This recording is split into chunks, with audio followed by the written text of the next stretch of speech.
is a place on earth where the world becomes quiet in a way most of us will never hear. Not quiet like a bedroom after midnight. Not quiet like a street after the rain has stopped. Not even quiet like a forest in winter, where the branches hold still and the snow seems to soften every sound before it reaches you. This is deeper than that. This is the quiet below everything. Below the weather. Below the waves. Below the ships and storms and sunlight. Below the places where ordinary sound still knows how to travel through the world. There is a place in the western Pacific Ocean, far from the noise of cities and roads and ringing phones and unfinished lists, where the sea floor bends downward into a long, dark scar in the crust of the earth.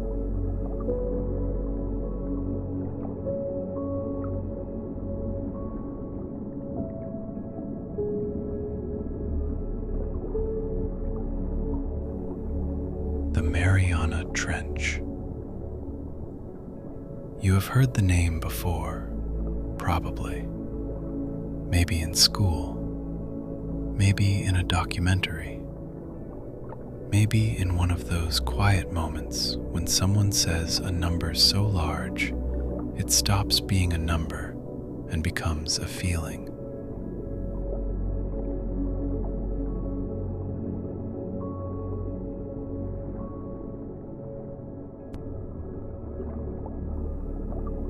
Nearly 11,000 meters down, more than 35,000 feet beneath the surface, deep enough that if Mount Everest were placed inside it, the summit would still be under the water. Deep enough that daylight never arrives. Deep enough that the pressure is not something the mind can easily imagine. And yet, tonight, you do not need to imagine it as danger. Tonight, you can imagine it as distance. A great, soft distance between you and everything you have been carrying. You are not going there in fear. You are not going there in a fragile vessel with alarms and metal creaks and nervous voices over a radio. You are going there in a calm and impossible way. The way sleep stories allow you to go places no body could safely go. You are going there gently, protected, warm, carried.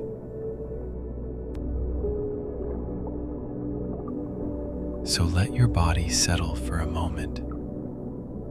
Just notice where you are, the surface beneath you, the weight of your arms at your sides, the back of your head against the pillow, which is doing all the work of holding you and asking nothing in return.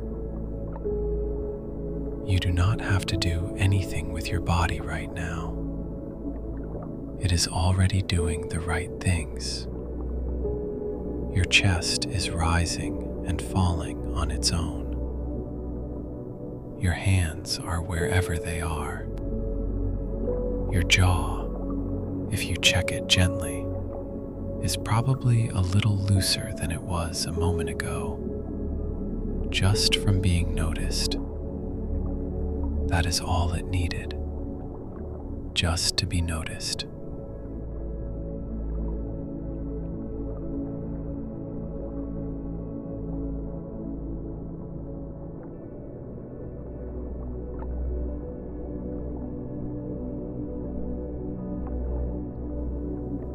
good. Now I want to take you somewhere, not up, not out into the cold dark of space, not tonight. Tonight we are going the other direction. Tonight we are going down. The ocean knows how to carry things. It carries moonlight across its surface. It carries boats while people sleep inside them. It carries whale songs through dark water for impossible distances. It carries grains of sand, fallen leaves, drifting ice, lost feathers, and tiny shells that once held living things. And tonight, in this story, it carries you. So let the surface beneath you hold you the way the sea holds a floating thing. Feel the back of your head resting. Feel your shoulders release their small effort. Feel your arms become heavier than they were a moment ago. Your hands do not need to grip anything. Your jaw does not need to hold its shape so tightly. Your eyes can soften. Your breathing can find its own unhurried rhythm. In and out. The whole day has been moving at the surface. Messages, decisions, words, faces, noise, all of it taking place where the light is bright and the water is stirred by wind. But the surface is not the whole ocean. It never has been. Under the waves, there are layers. Under the layers, there is darkness. Under the darkness, there is stillness. And under the stillness, there is a place where time seems to loosen its grip. That is where we are going. Not quickly. There is no reason to hurry on the way down. The deep ocean does not hurry. It has never hurried. It lets snow made of tiny organic fragments fall from above for years and centuries. It lets mountains form and erode. It lets shipwrecks become reefs and skeletons become dust. It lets continents shift at the speed of fingernails growing. The deep ocean is patient because it has to be. Patience is not a mood down there. It is the law of the place. So breathe slowly and let us begin at the surface.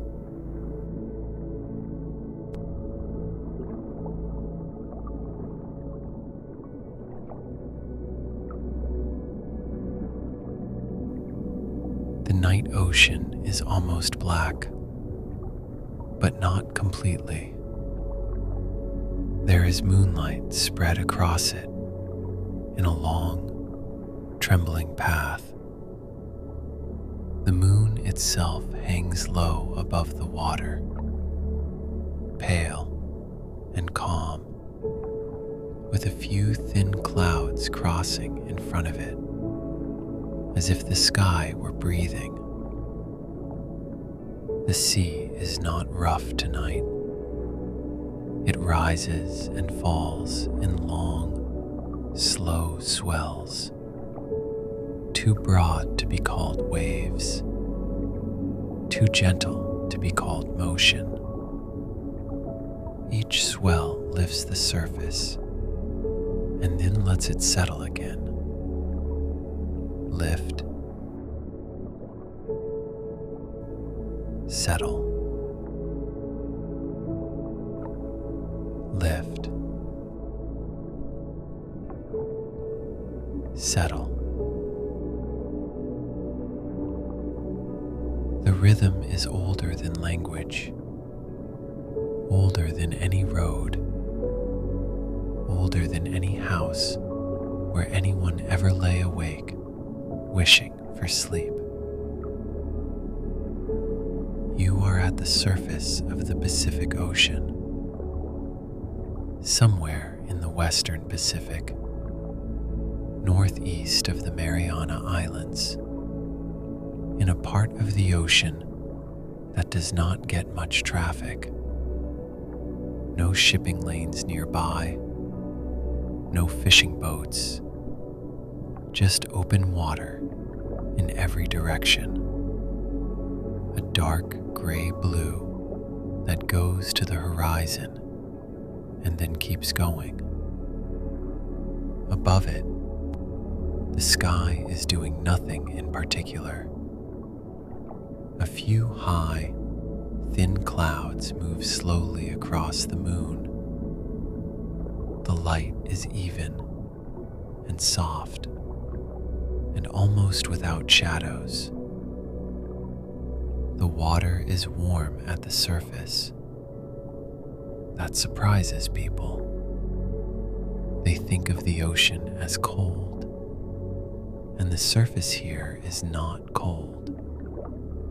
It is the temperature of a bath that has been sitting for 20 minutes, past hot, past warm, settled into something comfortable and enveloping.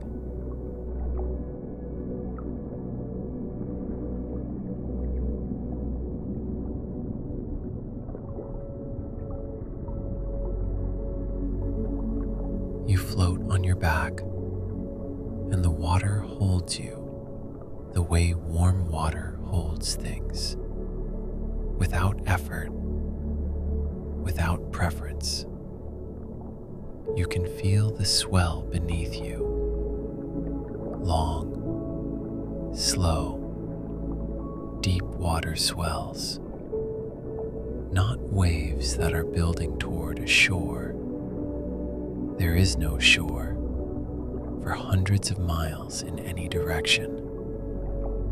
These are open ocean swells, the kind that have been traveling since the last weather system moved through 3 or 4 days ago.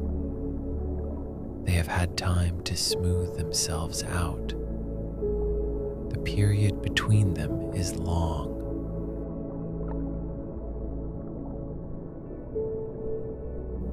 8 seconds, 10, 12, long enough that by the time the next one lifts you, you have almost forgotten the last one did. Rise and fall. Rise and fall. The sky above you drifts.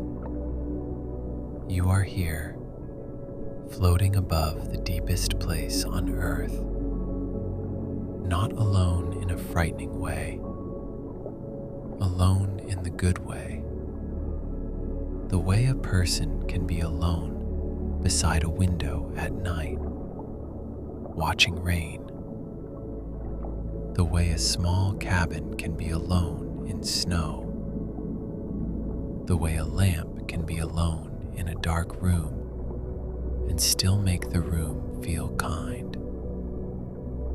There is a small vessel beside you, though vessel is almost too mechanical a word for it. It is round and quiet, shaped like a pearl that learned to breathe. No sharp corners, no flashing lights, no complicated controls.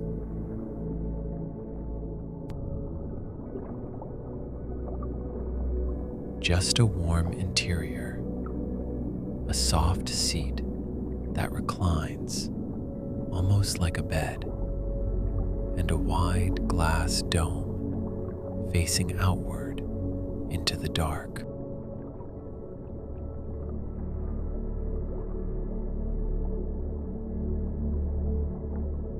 It is not built by engineers tonight. Not really. It is built by the imagination, which means it is perfectly safe. It can go anywhere. It can descend through pressure that would crush ordinary things and not even tremble. It can keep you warm where the water is near freezing. It can surround you with quiet, with breathable air, with a dim golden light inside the cabin, low enough not to wake you, steady enough to make you feel held. You enter without effort. The seat receives you.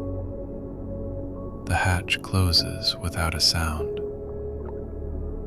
The outside world remains outside. The inside becomes simple. A small pool of warm light. A curved window. A slow breath. Your breath. In.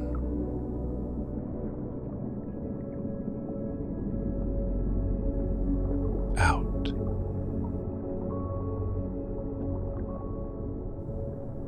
The vessel releases from the surface.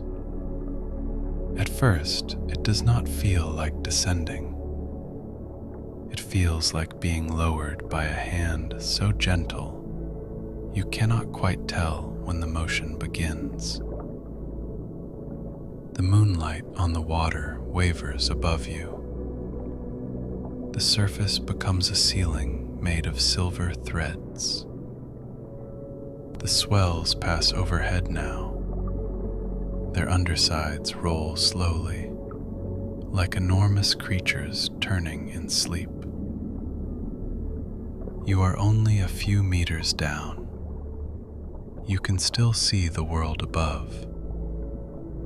The moon is broken into shimmering pieces by the moving water. The stars are blurred, stretched, softened. Everything sharp becomes soft when seen through the sea. This is one of the ocean's small mercies. It softens edges. It takes straight lines and makes them sway. It takes hard brightness and turns it into glow. It takes the noise of the surface and begins to fold it away. Already the world is quieter. Already the day seems a little less immediate. It is still there, somewhere above you, but it is not pressing against you now. It is on the other side of the water. A phone could ring up there and you would not hear it.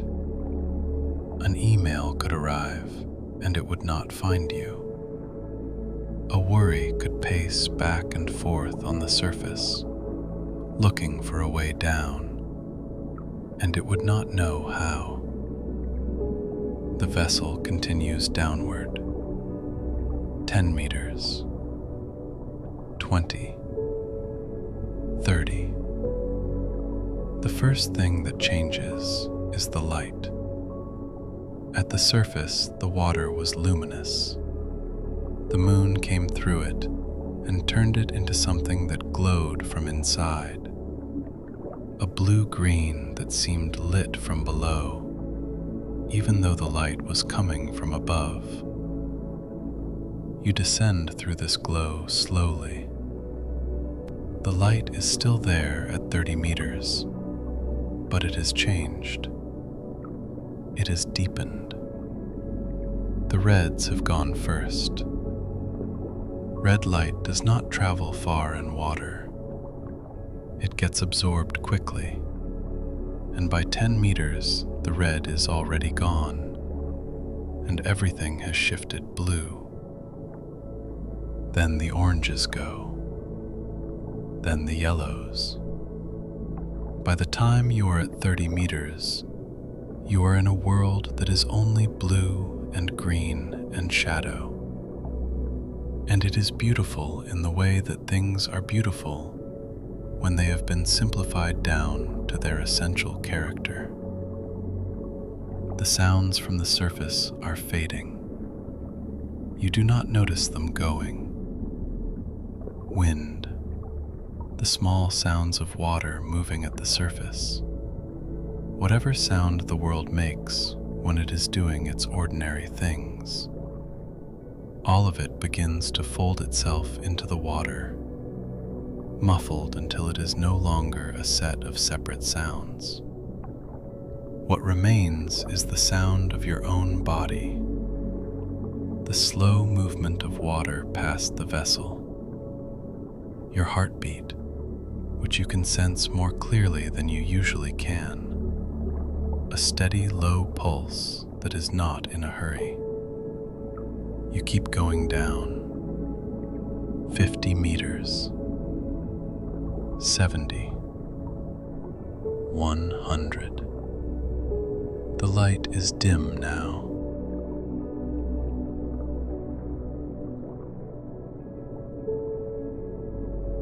It is still there, just barely. A kind of deep blue twilight that you would have to wait for your eyes to adjust to before you could call it seeing anything. Marine biologists call this the twilight zone, the mesopelagic, the layer where light becomes theoretical, where photosynthesis stops being possible, and everything that lives here has had to find other arrangements. Things live here. Lanternfish, drifting in their slow vertical migrations, up toward the surface at night to feed, back down during the day to hide in the dark. Siphonophores, colonial creatures that look like they were designed by someone who had only read about animals but never seen one. Long translucent chains, some of them longer than a city bus, drifting in the dim water like something from a dream about the ocean.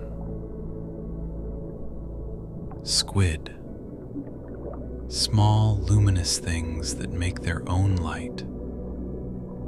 Small, cold, blue-green sparks in the dark that appear and disappear.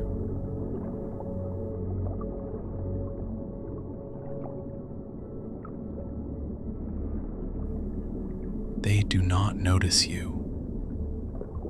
You move through their world without disturbing it. A slow descent, unhurried. The pressure increasing in the gentle way that pressure increases when you are going gradually deeper. Not discomforting, just present.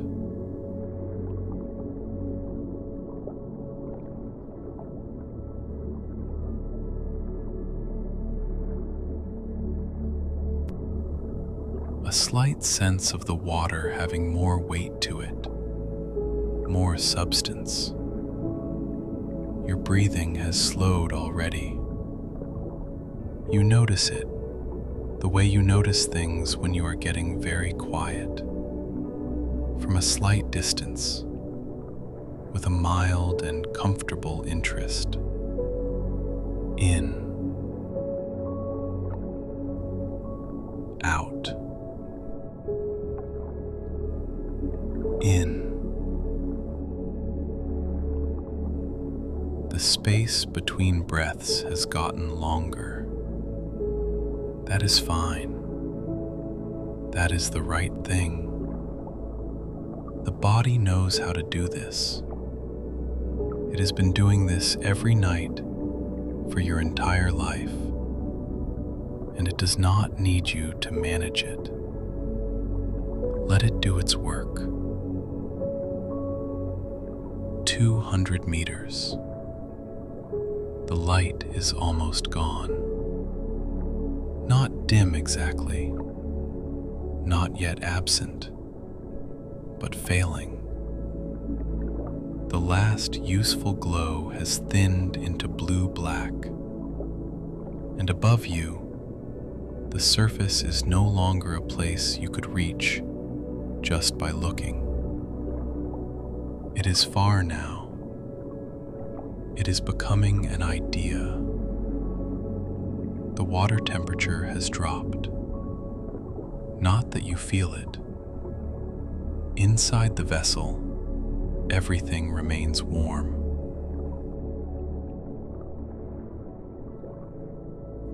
But outside, the ocean has passed through the thermocline, that layer where the warm surface water meets the cold, deep water, and the temperature falls quickly. There is comfort in knowing that there are layers. The world above can be warm and bright, a little lower, cooler and dimmer, a little lower, dark, and none of the layers cancel the others. They all belong to the same ocean. You belong to all your layers too. The bright ones, the tired ones, the quiet ones.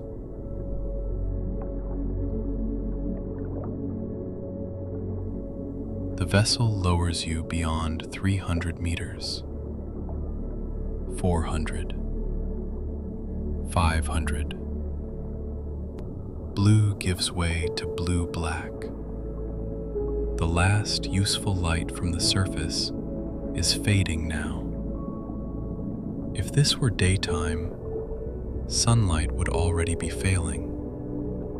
At night, the change is subtler. The moonlit ceiling above has become faint and far, like a door closing gently in a house where everyone is asleep. There is no bang, no final moment, just the gradual understanding that the upper world is no longer where you are. You are below it now, below the ordinary ocean, below the places where swimmers move and coral gardens brighten in shallow seas, below the color of tropical water, below the boats, below the familiar, and it is still fine. It is more than fine. It is calm.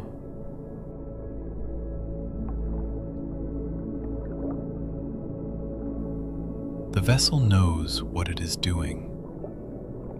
The water knows how to be water. Your body knows how to rest. You do not need to manage the descent. You do not need to think ahead. You do not need to calculate anything. You can simply be carried downward, meter by meter, into the quiet. At 700 meters, the ocean outside is dark enough that the vessel's glow becomes the only nearby light. It is a low light, soft and blue, just enough to show what passes close.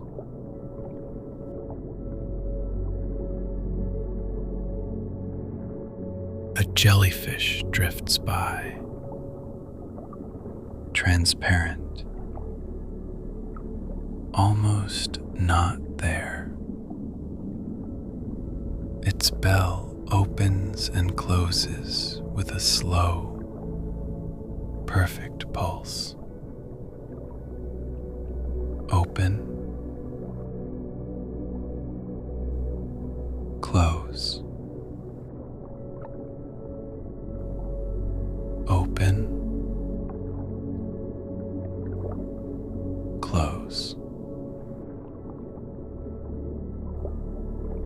It looks less like an animal than a thought the ocean is having. Long threads trail beneath it, fine as hair, each one moving with the water.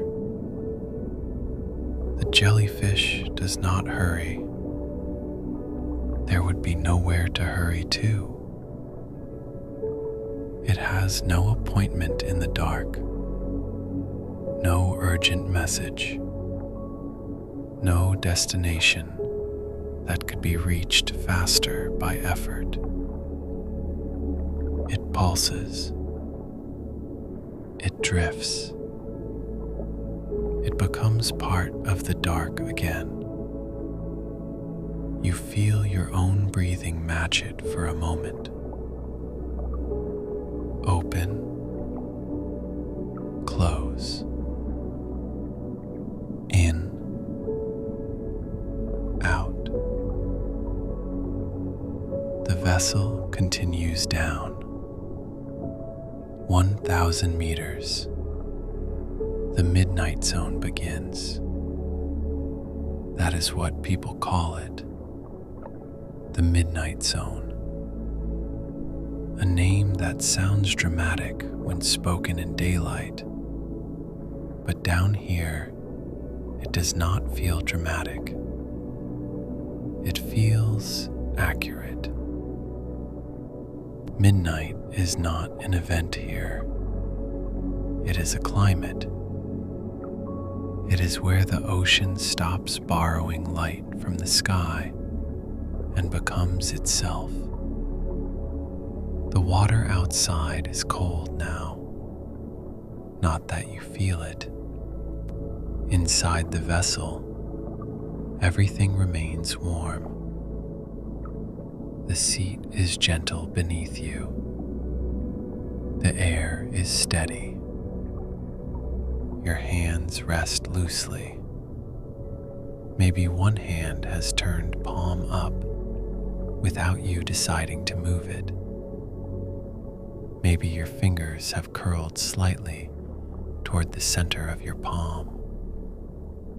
The body does these things when it begins to trust the surface beneath it. It makes sleeping shapes. You let it.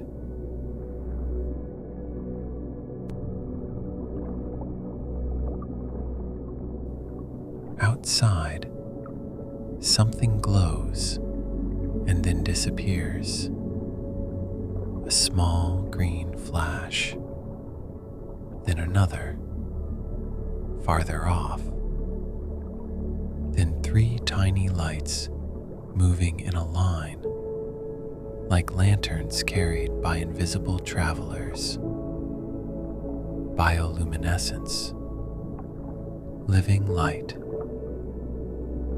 The deep ocean has no sun, but it has its own small stars, not fixed above you, not arranged in constellations, moving, blinking, answering touch, hunger, warning, courtship, confusion. Each spark is a sentence in a language you do not speak. A fish with a lantern hanging from its head appears at the edge of the glow, then turns away. Its body is not built for beauty, as people usually understand beauty.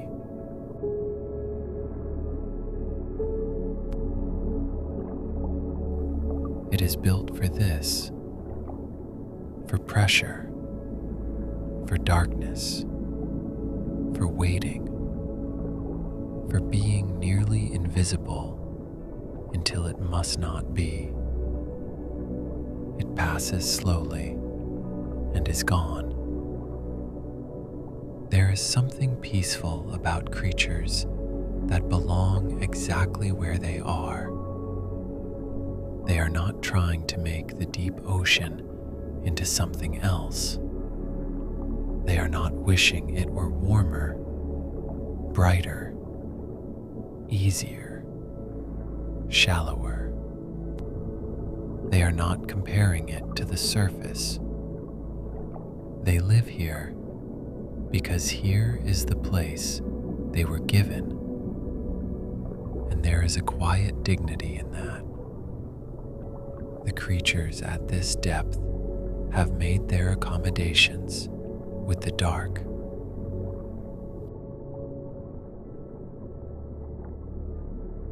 Some have eyes so large, relative to their body size, that they look almost comical.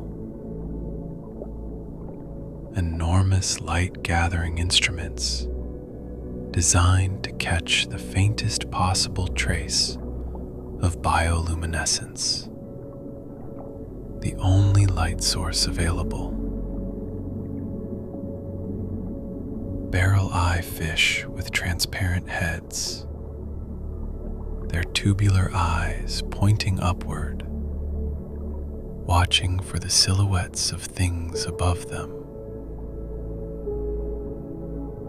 Anglerfish, trailing their luminous lures through the dark. Patient hunters in the nothing, waiting.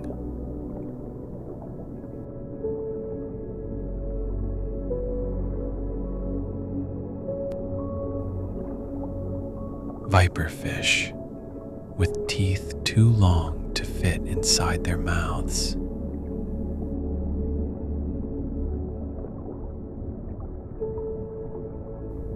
Gulper eels, with jaws that open so wide, the whole creature seems to be mostly jaw. These things are strange to imagine, and yet they are not frightening.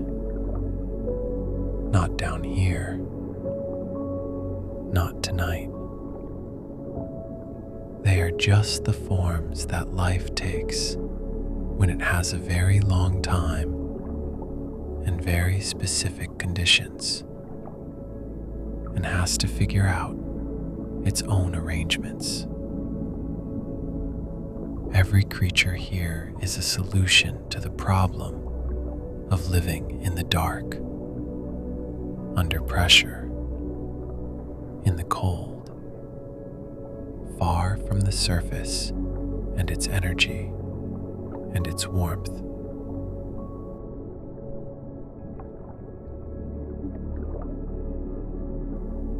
They solved it in their own ways over millions of years without any particular urgency. They found the shapes and the strategies that let them be here.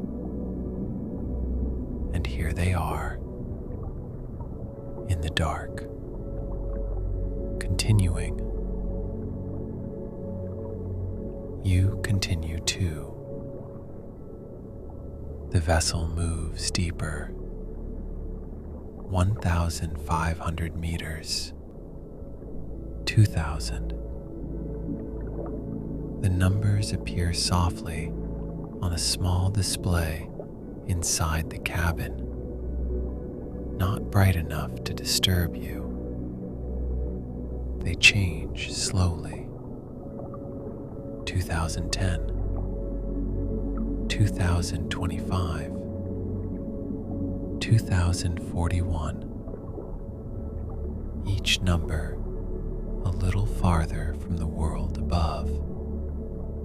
Each number another layer of quiet. You do not need to count them. They are counting themselves.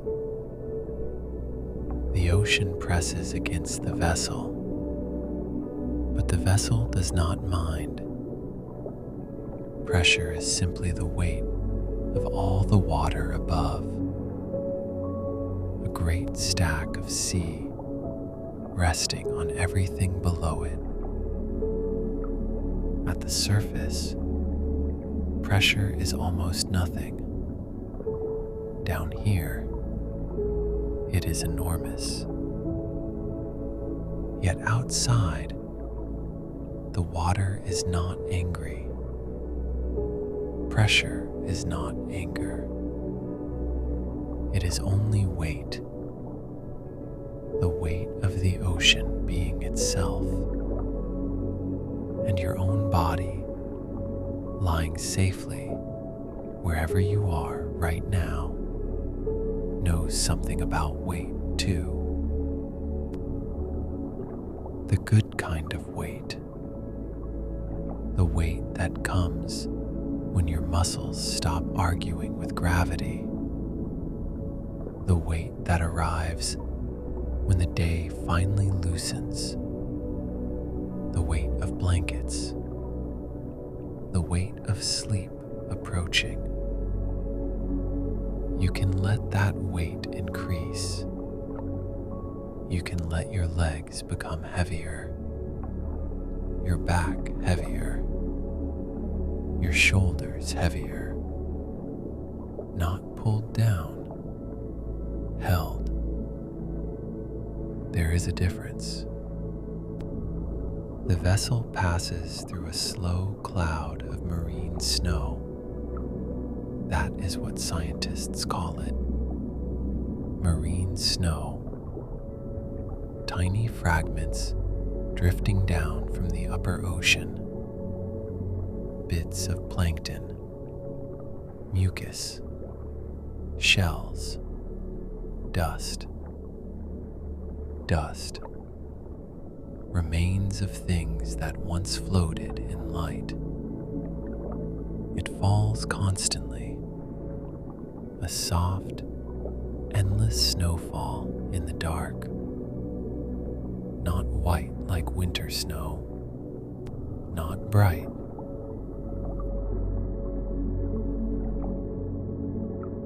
More like gray flecks moving through black water. But the motion is the same. Downward. Quiet. Unhurried. Some of it will be eaten before it reaches the bottom. Some of it will continue falling for days.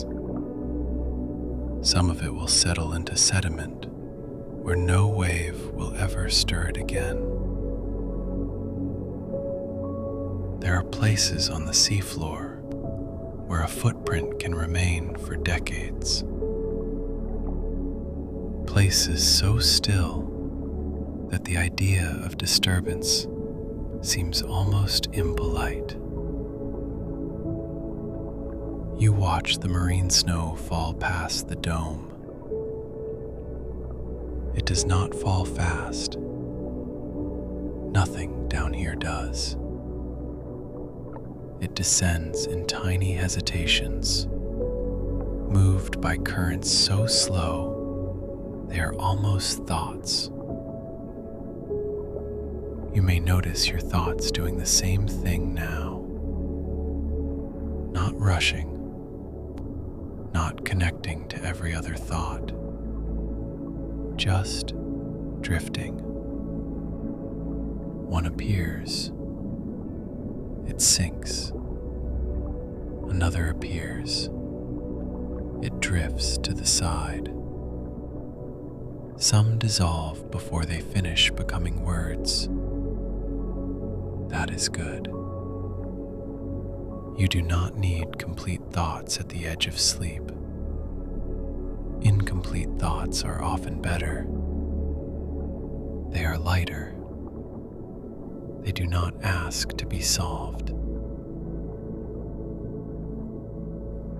3,000 meters. The ocean outside is now beyond the reach of any natural daylight. If the sun rose above the surface right now, nothing would change here. That is strange to think about, but comforting too.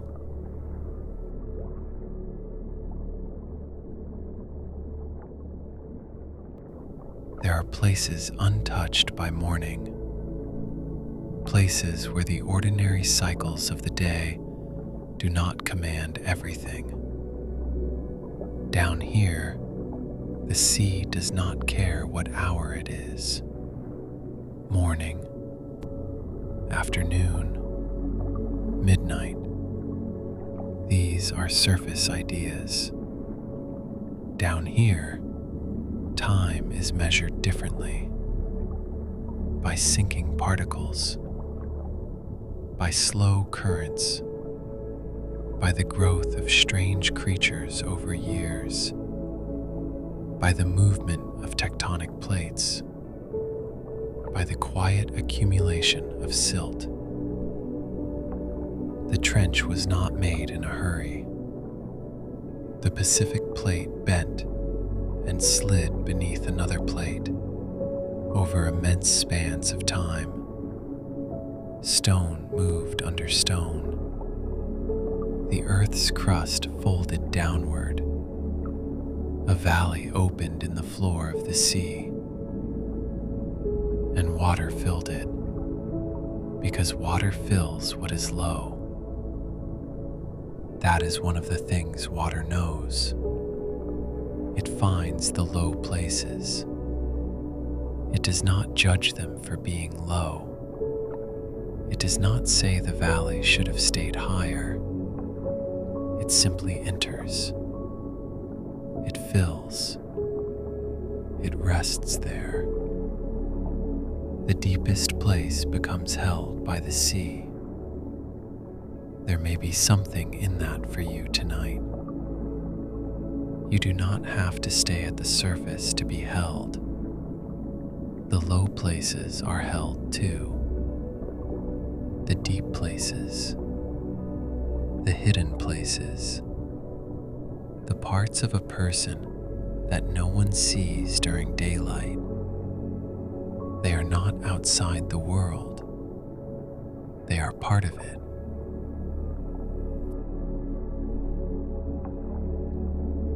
They can be held too.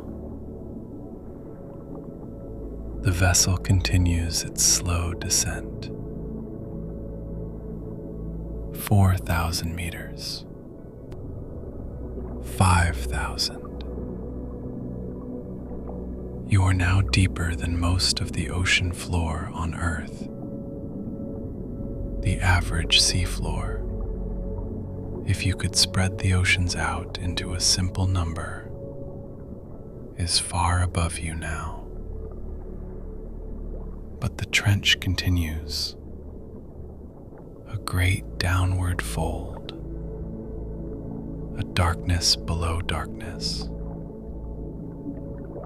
The vessel tilts slightly, not from danger, but from following the slope. Outside the dome, the faint beam of light reveals a wall of the trench in the distance. Not a cliff exactly, more like an enormous incline of sediment and stone, disappearing upward and downward into blackness. It is not smooth. Nothing real is entirely smooth.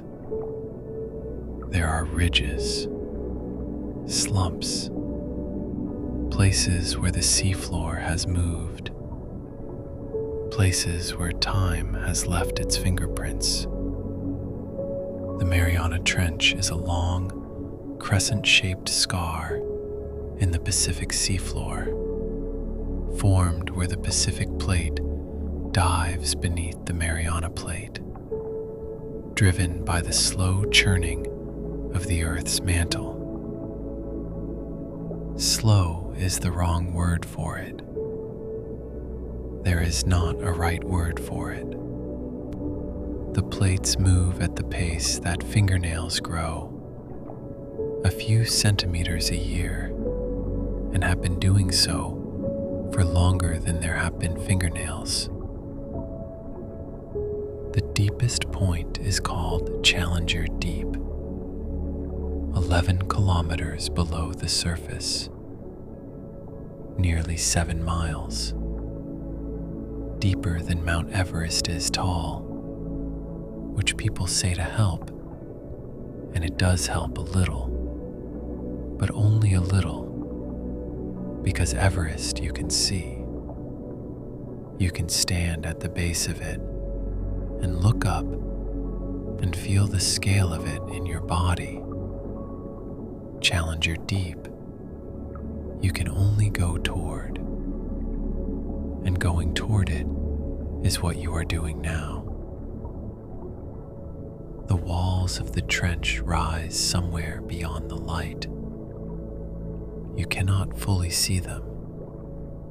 It is absolute dark, but you know they are there, the way you sometimes know things in the dark, not by seeing, but by a sense of the space around you. The way a room feels different from an open field, even with your eyes closed.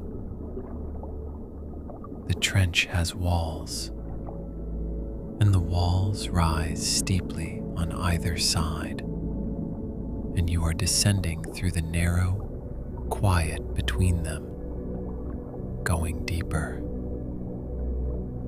A small creature crosses the illuminated patch below, a shrimp-like amphipod, pale and delicate, moving with quick little motions close to the sediment.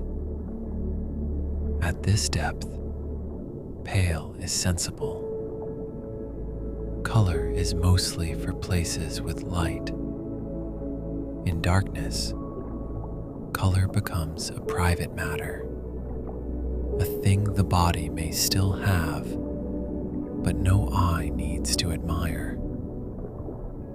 The amphipod vanishes beneath a fold in the sediment. Again, the light shows only falling snow. At 6,000 meters, the Hadal Zone begins. The word comes from Hades, the unseen place. But tonight, do not make it frightening. Unseen does not mean cruel. Unseen does not mean unsafe. There are many good things that happen unseen. Seeds open in soil. Roots drink in darkness. A child grows before anyone can see the change. Bones mend beneath the skin. Dreams arrange themselves behind closed eyes. Sleep itself is unseen. You disappear from the day's attention, and something good happens anyway. The Hadal Zone is like that. Hidden, deep, doing its own quiet work. 6,500 meters, 7,000. The vessel is now in a place fewer people have visited than have walked on the moon. But the story does not need to be impressed by that. The deep is not impressed by rarity. It has been here, whether people came or not, long before the first descent, long before the first map, long before anyone gave this place a name. Names are surface things too, in a way. Useful, beautiful sometimes. But the trench did not wait to be named before being real. It was already here, dark, cold, immense, receiving the slow snowfall from above, letting the old plates move, holding its pressure, keeping its quiet.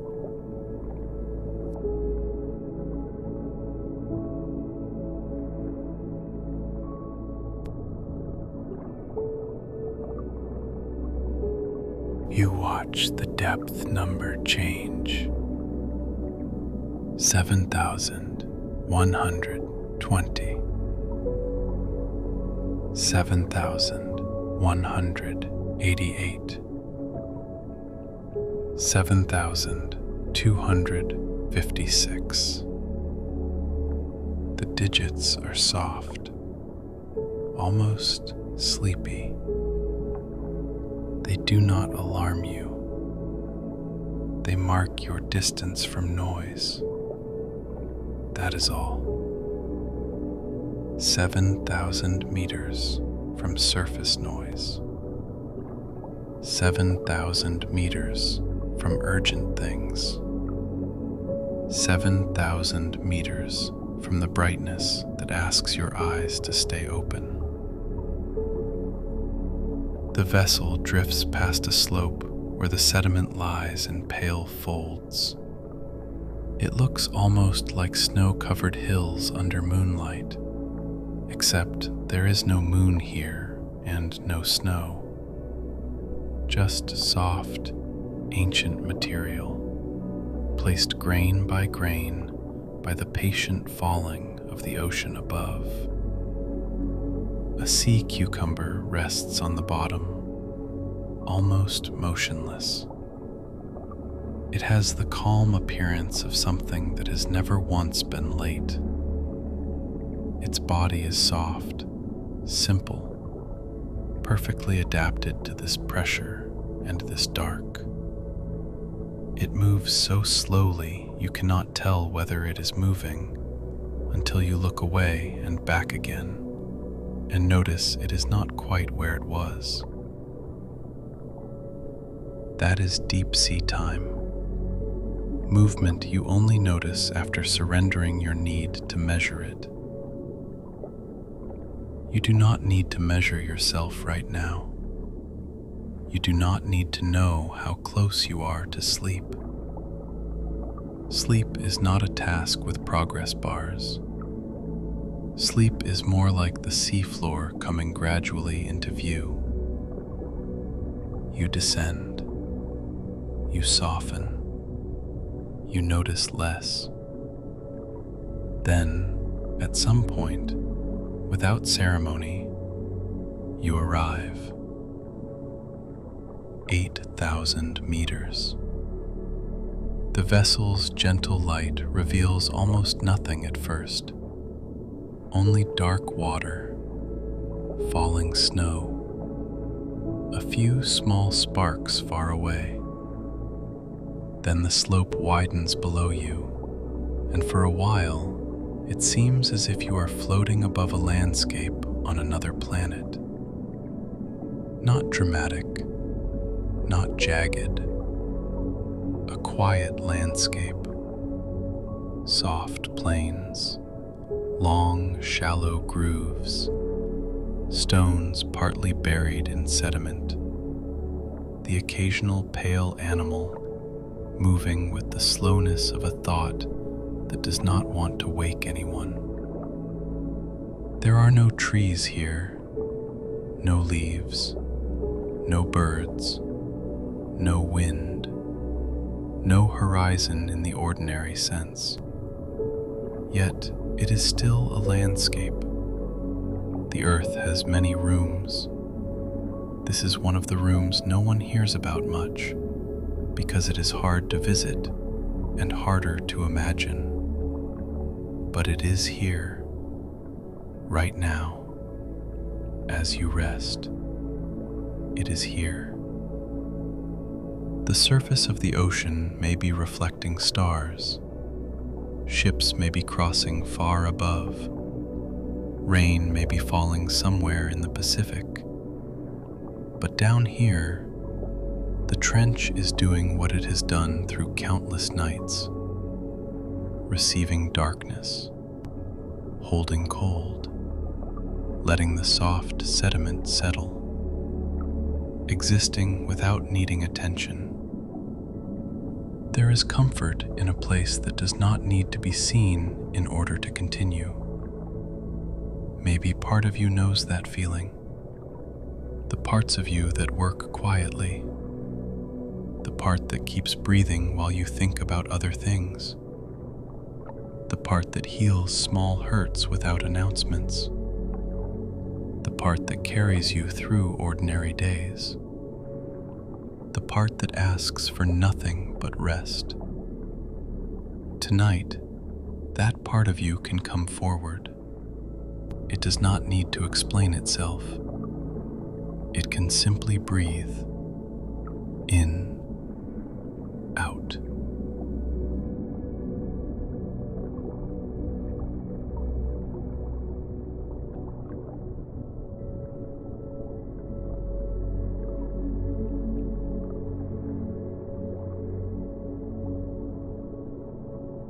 The vessel continues deeper. 9,000 meters. There is a long, quiet stretch. Now, the kind of stretch that belongs in a sleep story. Not much happens, and that is the point. The ocean outside does not perform for you. It does not bring out wonders on schedule. It lets you sit in the dark long enough to stop expecting entertainment. At first, the mind waits for something. A giant squid, a glowing creature, a cliff, a discovery. But after a while, waiting softens, expectation loosens, and then the dark becomes enough. The hum of the vessel becomes enough. The slow falling snow becomes enough. Your own breath becomes enough. This is one of the best things deep places can teach. Not every moment has to become something else. Some moments can simply be wide and quiet. Some moments can be passed through slowly. Some moments can hold you without changing. 9,500 meters. The vessel descends through water that has never known a wave. A wave is a surface event. Wind touches water. Water rises and falls. But down here, the wind is not a force. Storms do not reach this far. Hurricanes may spin above the ocean with their white arms spread across satellite images.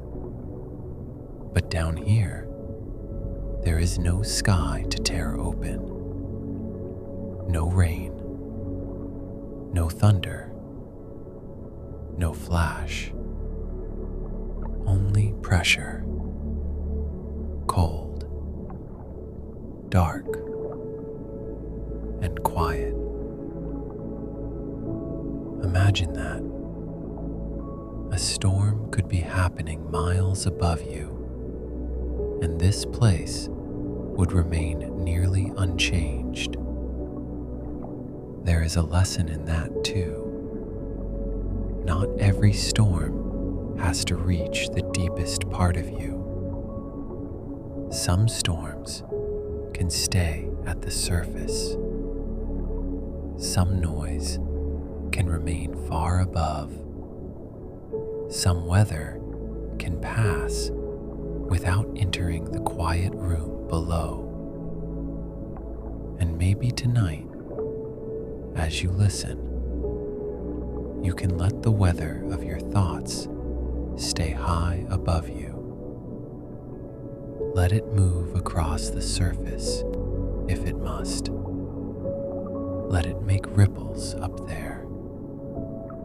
You are descending below it. You are allowed to have a deeper place. 10,000 meters. The number appears quietly. 10,000. It is a strange number, too exact looking to feel real. 10,000 meters of water above. 10 kilometers, 6 miles and more. If you could look upward with impossible eyes that could see through all the dark, the surface would be farther away than most daily journeys people make without thinking. There would be whole towns that fit within that distance. Mountains, roads, clouds, birds, all stacked above you in the mind. And still the surface would be farther. The vessel does not hurry. It moves down the last stretch like a thought nearing sleep. Slower now, softer. The bottom is somewhere below, but arrival is not urgent. You may feel your own body nearing something too. Not sleep, perhaps. Not yet. Or perhaps already. You do not have to know. You can hover near it, the way the vessel hovers above the final slope, the way a leaf hovers before touching water, the way a breath hovers in the little pause after exhale. At 10,400 meters, the trench floor begins to show itself more clearly. The vessel's light touches sediment, fine, pale, undisturbed. It lies there like the dust of old time. The bottom of the world is not a dramatic place. That may be surprising.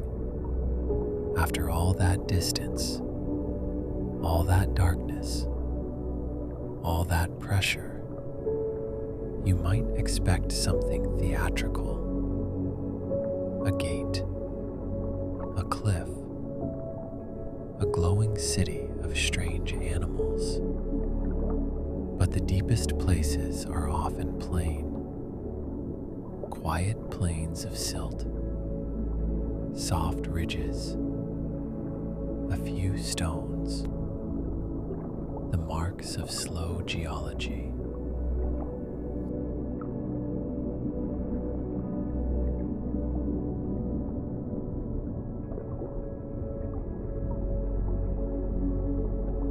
few living things adapted to nearly impossible conditions.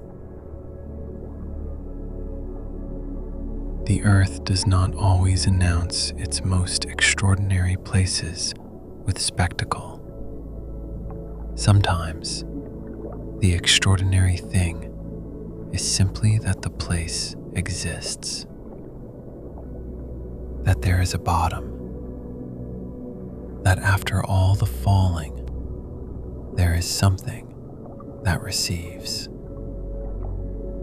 10,700 meters. The vessel slows even more. It is now only a little above the trench floor, moving forward rather than down, following the contour of Challenger Deep. The name is human. The place is older than the name.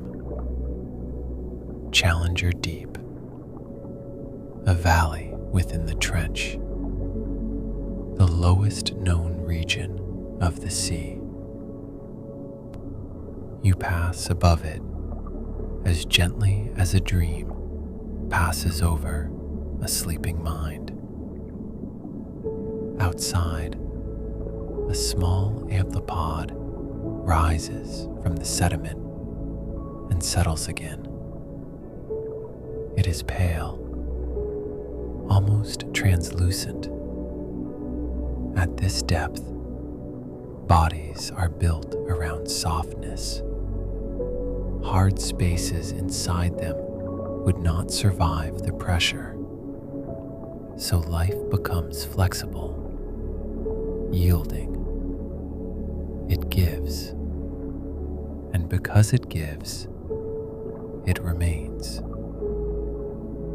There may be another lesson there, though you do not need to turn it into one. Sleep does not need lessons to be useful. Still, the thought drifts by. Flexibility survives pressure. Softness is not weakness down here. Softness is design. The vessel comes to rest just above the bottom, not touching it. There is no need to disturb the sediment. It hovers quietly. The depth display reads approximately 10,935 meters. The number is not the important thing anymore. The important thing is the feeling. You have arrived at the bottom of the deep, and nothing is asking anything from you.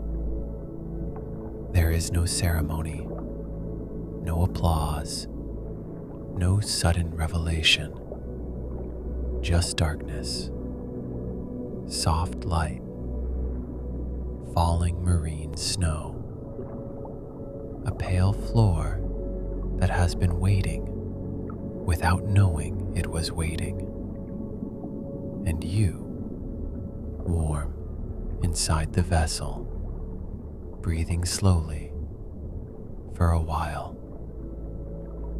We will stay here. There is nowhere else to go. That is not a problem. It is a relief. Above you is the whole weight of the Pacific.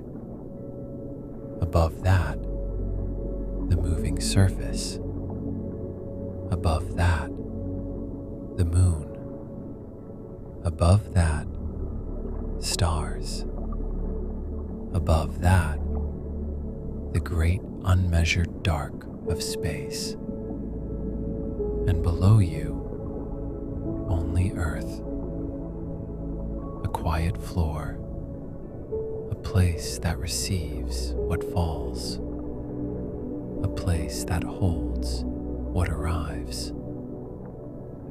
You can let yourself be held like that.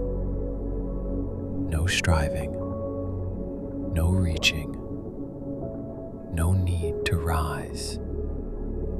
Just here, at the bottom of the quiet. A soft current moves past the vessel. You see it only because the marine snow leans slightly to one side. The current is slow, but it is real. Even here, at the bottom, the ocean is not completely still. Nothing living is ever entirely still. The heart moves, the lungs moves, the blood moves, the deep sea moves. But the movement is gentle enough to rest inside. You do not need perfect stillness to sleep. You only need safety. You only need permission.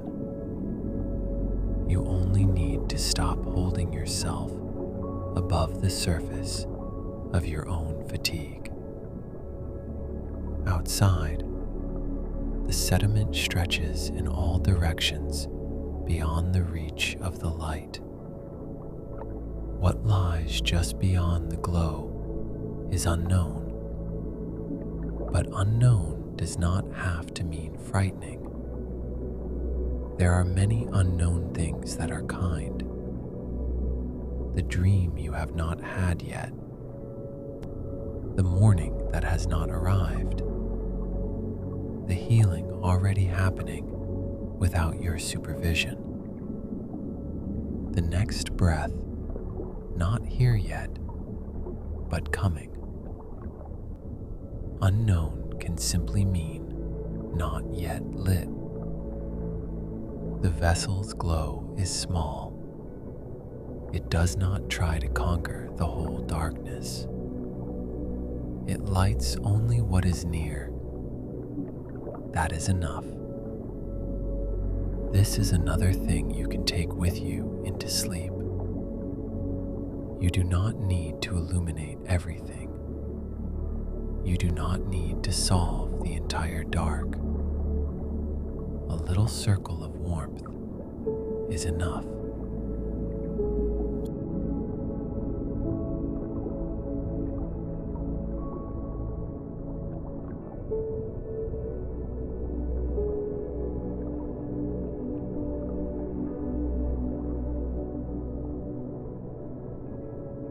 The place where you are. The breath you are breathing.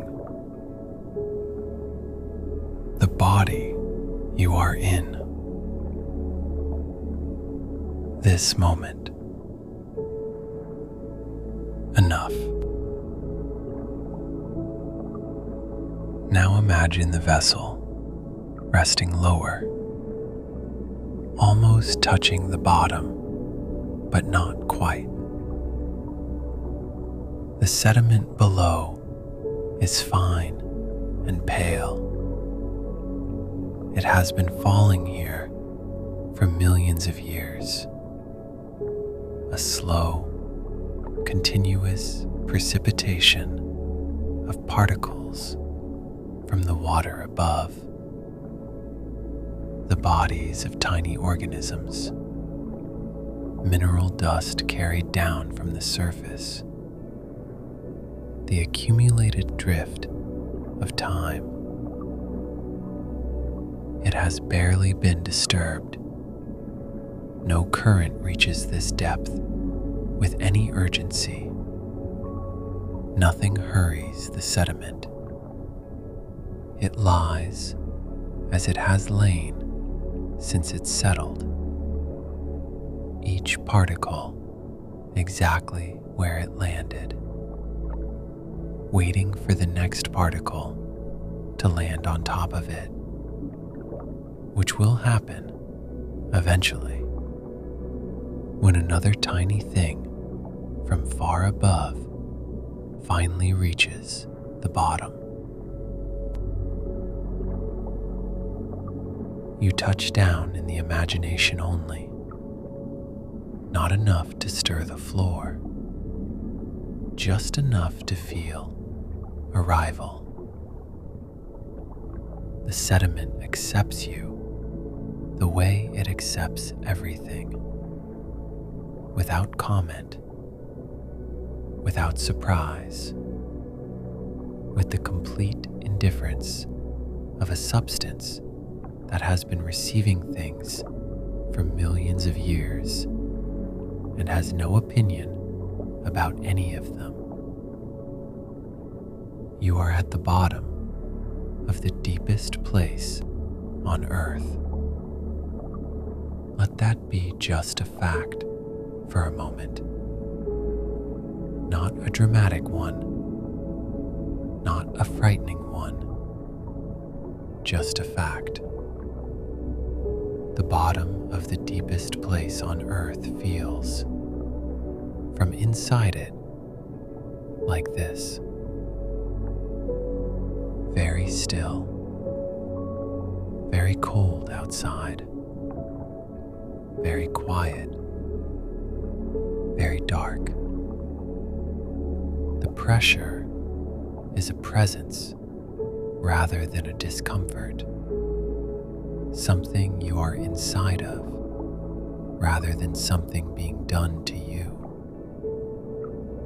The water above you is a column 11 kilometers tall of dark and cold and gradual pressure.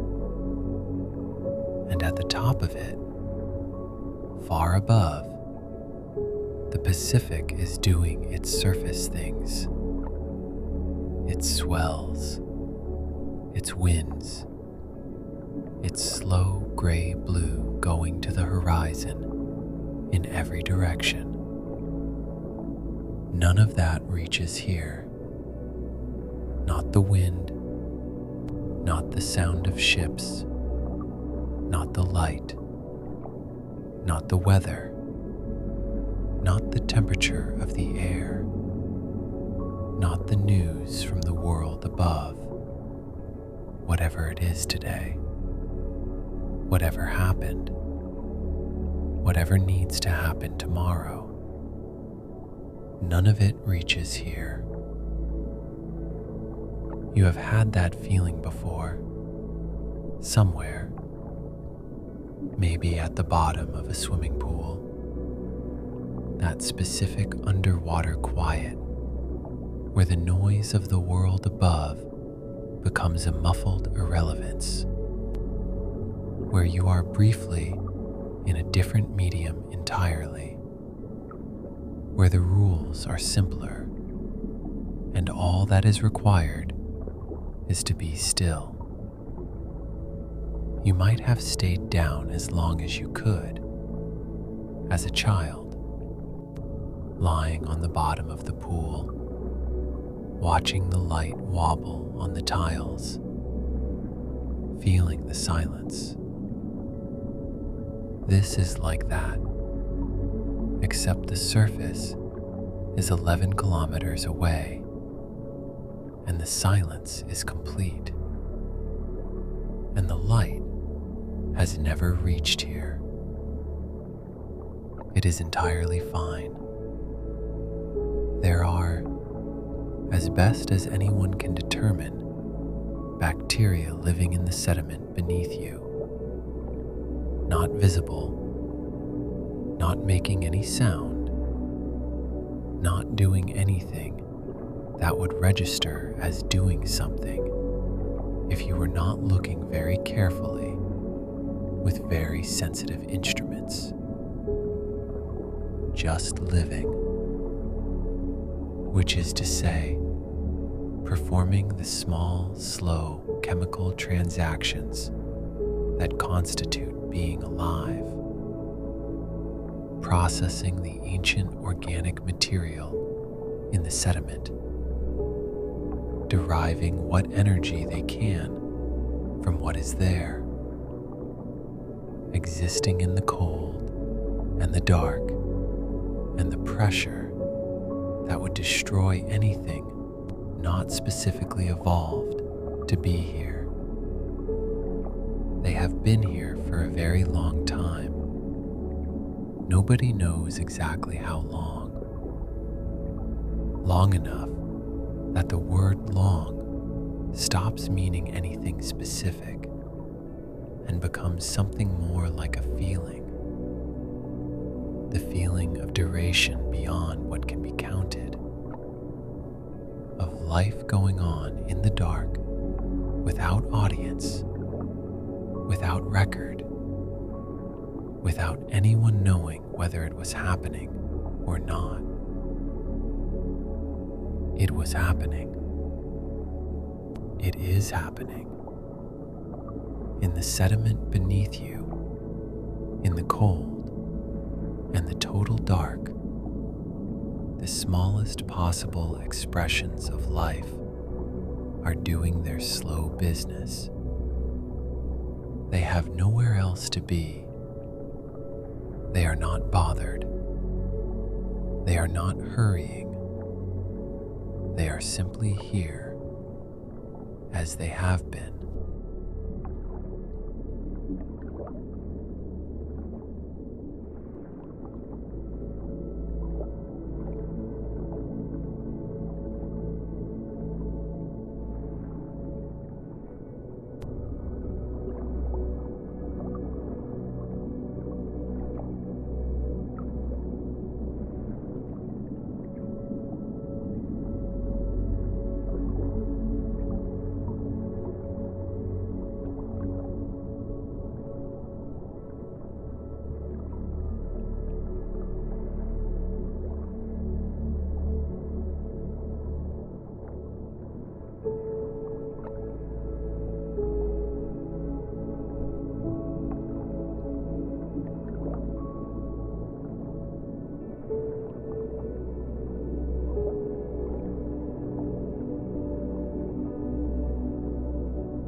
You breathe out slowly.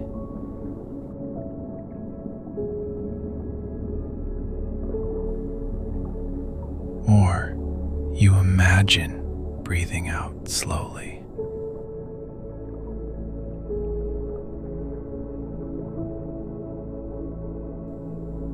Which is the same thing in the way that imagined things are real things.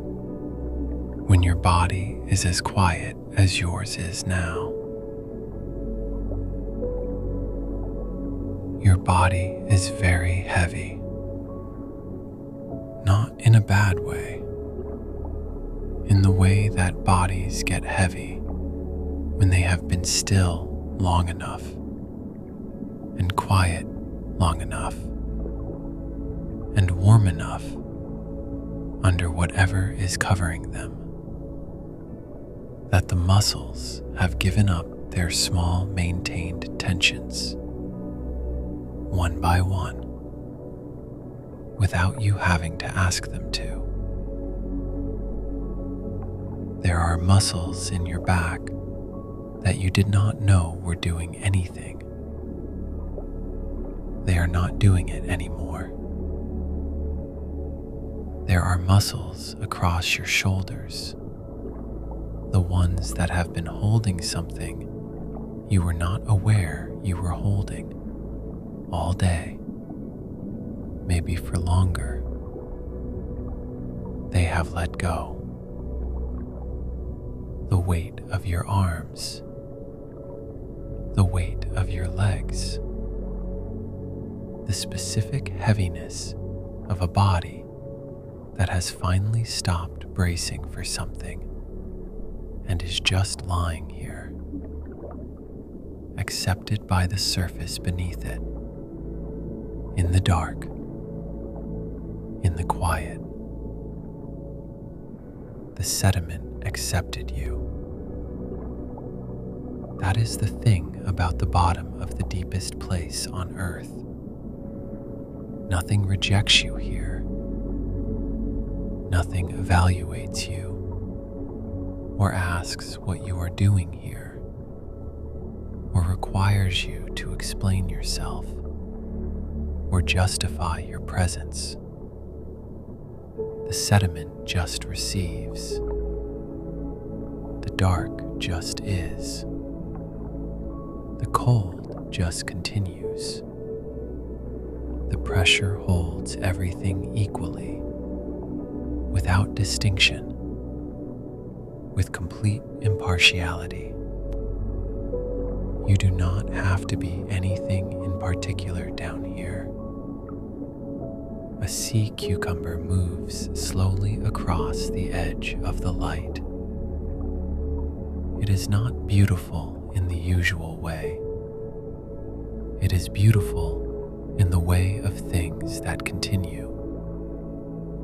It takes the sediment into itself and leaves a faint track behind, a line that may stay for a long time.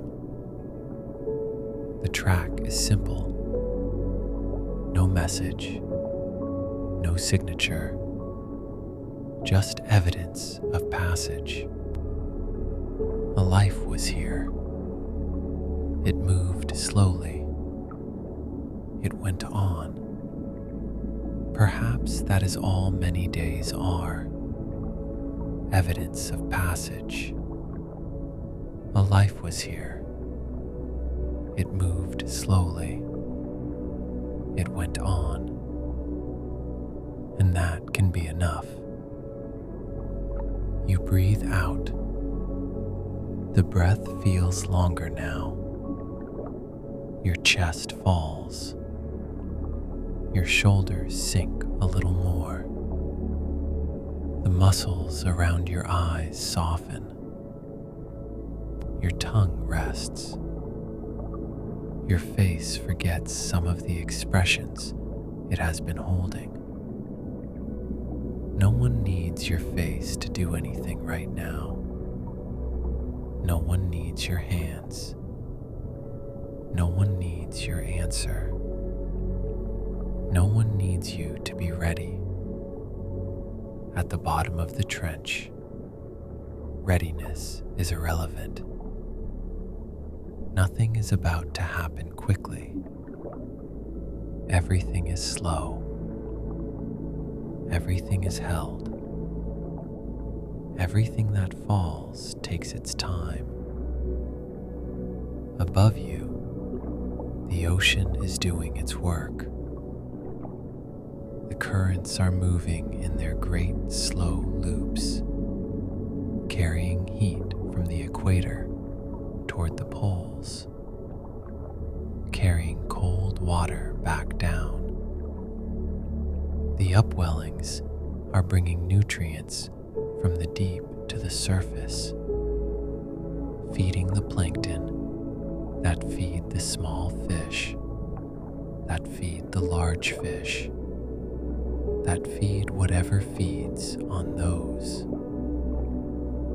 The water cycle is moving water from the ocean to the clouds, to the land, to the rivers, and back to the ocean. As it has moved for billions of years, fish are schooling in the mesopelagic, doing their vertical migrations.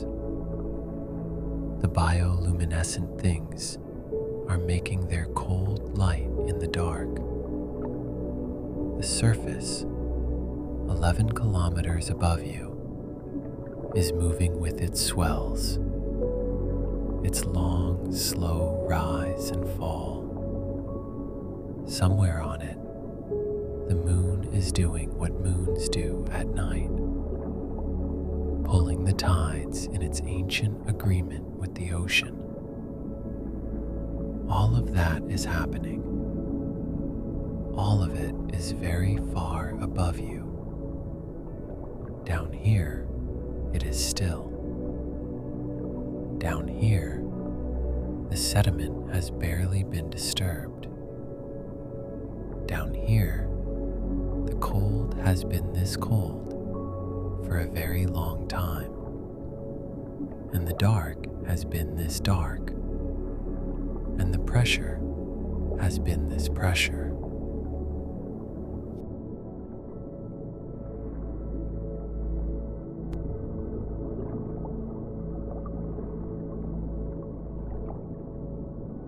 all of it is simply the condition of being here, which requires nothing, which asks nothing, which will continue exactly as it is long after you leave, exactly as it was long before you arrived.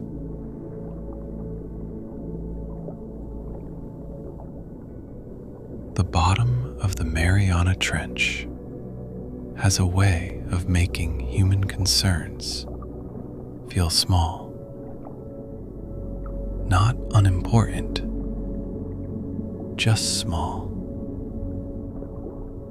a different kind of small, the restful kind,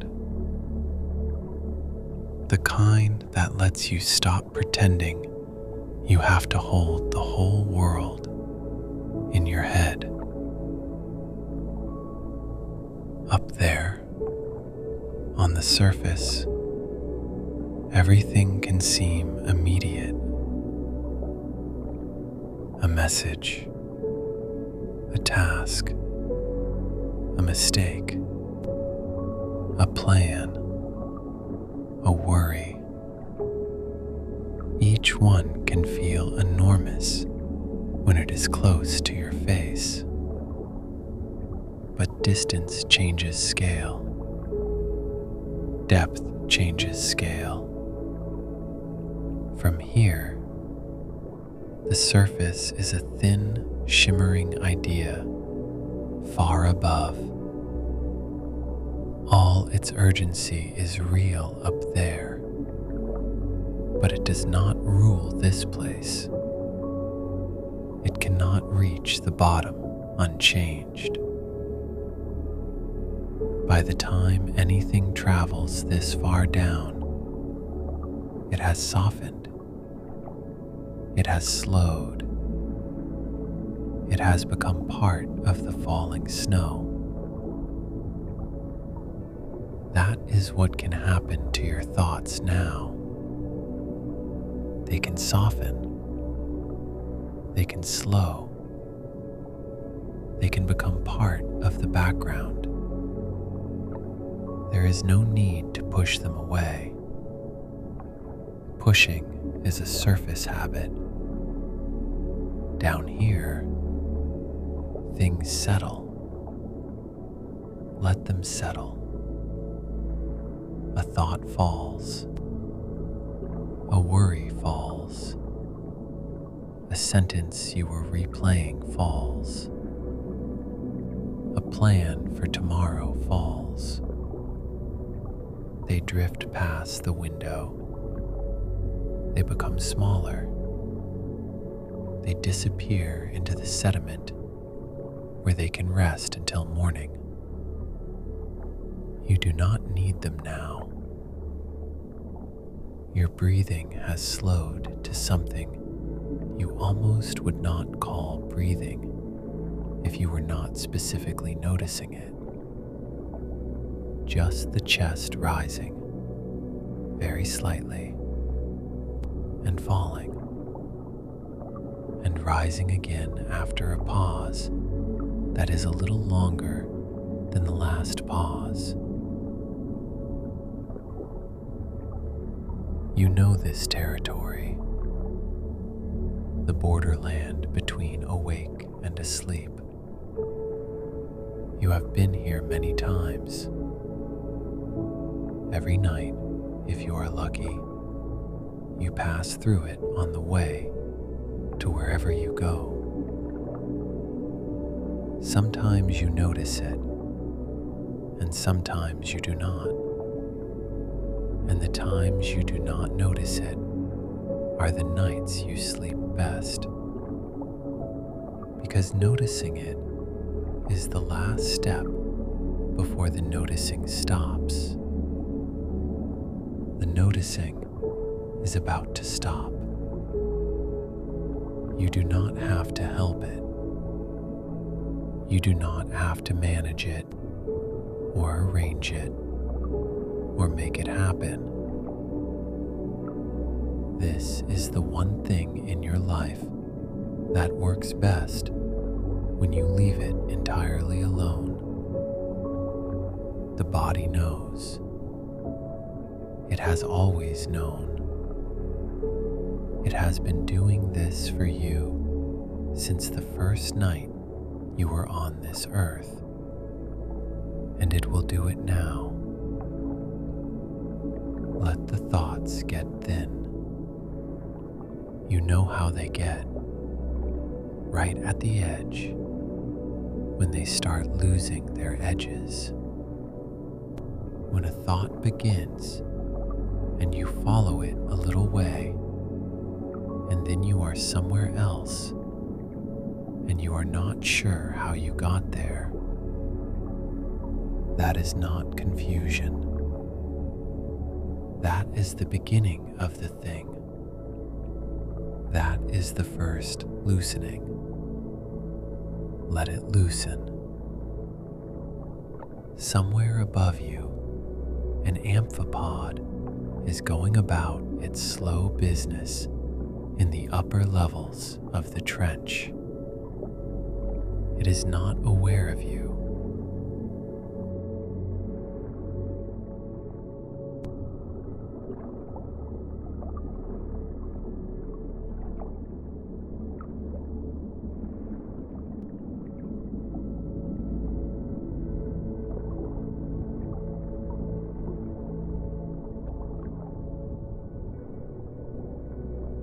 It was here before you arrived, and it will be here after you leave. And the entirety of your presence at the bottom of the deepest place on earth is, to the amphipod, not a fact. You existed, and the amphipod did its small, translucent thing in the dark, and neither of you disturbed the other. The sediment is where it is. The bacteria are in the sediment, being bacteria, in the cold, in the absolute dark, at the bottom of the column of water that sits above the bottom of the world. The pressure is holding everything, including you, especially you. You are held by 11 kilometers of ocean, and the ocean does not let things go that it is holding. Not quickly, not without very good reason. It holds you the way the sediment holds you, the way the dark holds you,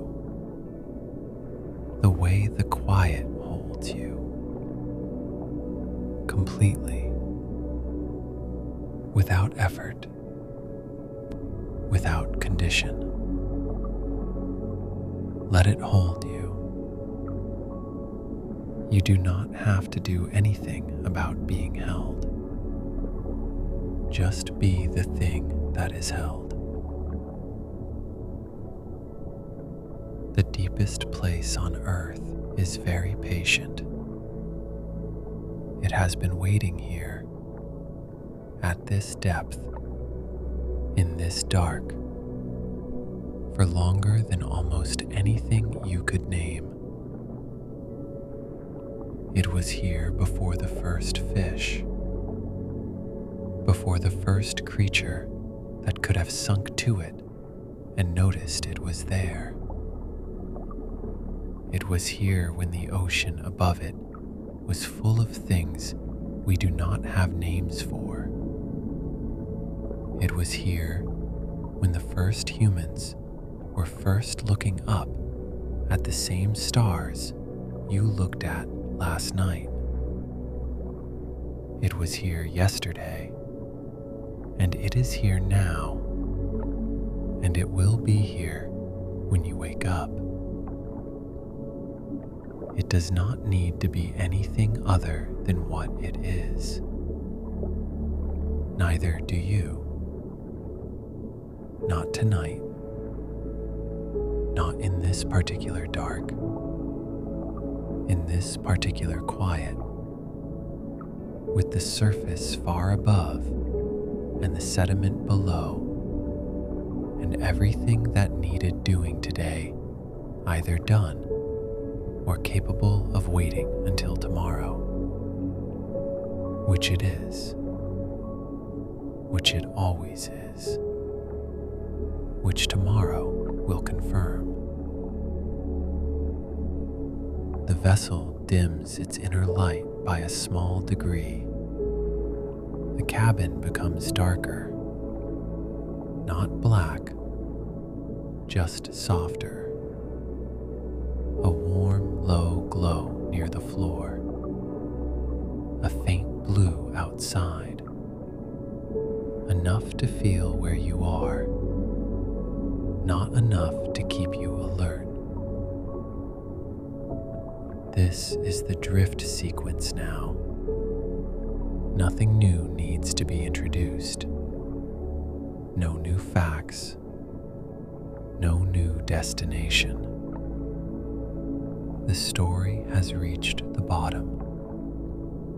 And at the bottom, the story can become simpler.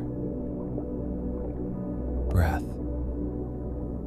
Dark. Snow. Rest. The vessel is still hovering. The ocean is still pressing without anger. The deep is still dark without threat. The bottom is still receiving what falls. You are still breathing. Slowly, naturally, without needing to count. If your eyes are closed now, they can stay closed. If they are not closed, they can become heavy.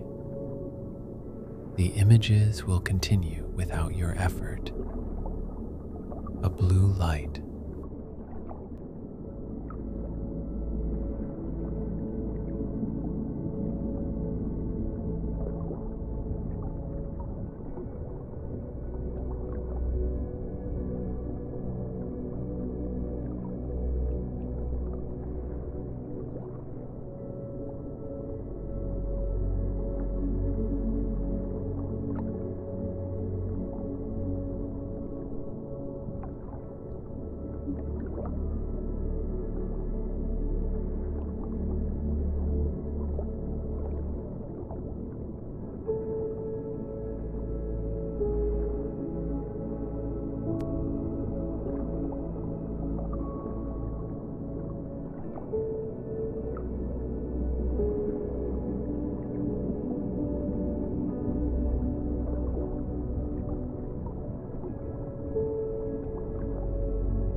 A pale floor. A slow snowfall. A distant creature glowing once and then gone. The dark beyond the window. The warm cabin around you. The surface very far above. You do not have to return to it yet. Morning will find you when it needs to. For now, the deep keeps you. For now, the deepest place is not a place of fear. It is a place of permission. Permission to be quiet. Permission to be small. permission to stop reaching upward, permission to be held at the bottom of the day. The ocean has all the time in the world. The trench has more time than that. The sediment below has been gathering slowly, grain by grain, without asking whether it was doing enough. The creatures here have been living in darkness without needing anyone to call it beautiful. And it is beautiful. Not bright beautiful, not easy beautiful, deep beautiful, patient beautiful. The kind of beauty that waits until you are quiet enough to notice. You are quiet enough now, or almost, or becoming. The vessel does not move. The depth number no longer matters. The display fades until it is barely visible. The ocean outside is almost entirely dark. There are no demands in the dark, only the occasional small light, far off, moving at its own pace. Maybe a creature signaling to another creature. Maybe a warning. Maybe a lure. Maybe nothing you need to understand. Understanding is optional here. Rest is enough. You may feel the heaviness in your arms now, the heaviness in your legs, the pleasant weight of the body, realizing it does not have to stay ready. The breath comes in, the breath goes out. The pause after the breath lengthens a little. Then the next breath arrives by itself. Everything important happens by itself right now. The heart, the lungs, the warmth, the softening. Sleep knows the way down. You do not have to guide it. The trench is below the waves. Your rest is below the thoughts. The waves may still exist. The thoughts may still exist.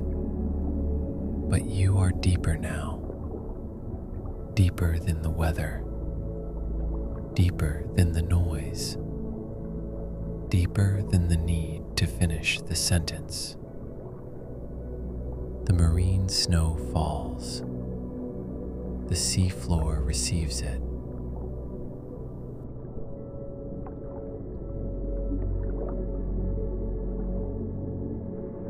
The dark holds the seafloor. The ocean holds the dark. And something kind holds you. Call it gravity. Call it the bed. Call it night. Call it mercy. You do not have to name it. The trench did not need a name to be real. Neither does rest. Let the final images become simple now. A slow blue glow. A floor of ancient silt. A single pale creature crossing the edge of the light. the vessel hovering, warm and still. The whole Pacific above you, but not heavy in a frightening way. Heavy in the way a blanket is heavy. Layer after layer, water after water, quiet after quiet, all of it resting above, all of it saying, without words, stay, stay here. Nothing is required. Nothing is waiting for you at the bottom except rest. The surface can wait. The morning can wait. The world can continue without being watched. The waves can rise and fall. The moon can move across the sky. Ships can pass far overhead without ever knowing you are here. And the trench can remain, as it always has, in its vast, patient dark. The numbers have faded. The window has faded. The story has faded, down to a few soft things. Breath, dark, snow, rest, breath, dark, snow, rest. You are not trying to sleep. Trying belongs to the surface. You are only allowing the body to become heavy, allowing the mind to become wide, allowing the day to fall away in small pieces, allowing the ocean to carry the rest. The bottom is quiet. The vessel is quiet. Your hands are quiet. Your face is quiet. Your thoughts are becoming quiet. And if a thought still appears, it is only another speck of marine snow. Let it fall. Let it fall. Let it fall. Far above, the surface moves beneath the moon. Far below, the sediment waits. Here, in the deepest calm, nothing rushes. Nothing pulls you back. Nothing asks you to explain. You are warm. You are held. You are breathing slowly at the bottom of the quiet. And sleep is not something you have to find. It is something that finds you when you stop climbing toward it. So stop climbing. Let yourself sink the last little distance, not into water, into rest, not into darkness that frightens, into darkness that covers, not into emptiness, into stillness. The ocean knows how to receive what falls. The night knows how to receive the tired. Your body knows how to receive sleep. let it. Let the blue glow fade. Let the vessel fade. Let the trench become only a feeling now. A feeling of depth. A feeling of distance. A feeling of being safely below the noise. Nothing above needs you. Nothing below asks for you. You are between them, warm and heavy, and almost gone. The marine snow keeps falling. The sea floor keeps receiving. The darkness keeps holding. The ocean keeps breathing its slow, enormous breath. And you can sleep. Sleep well.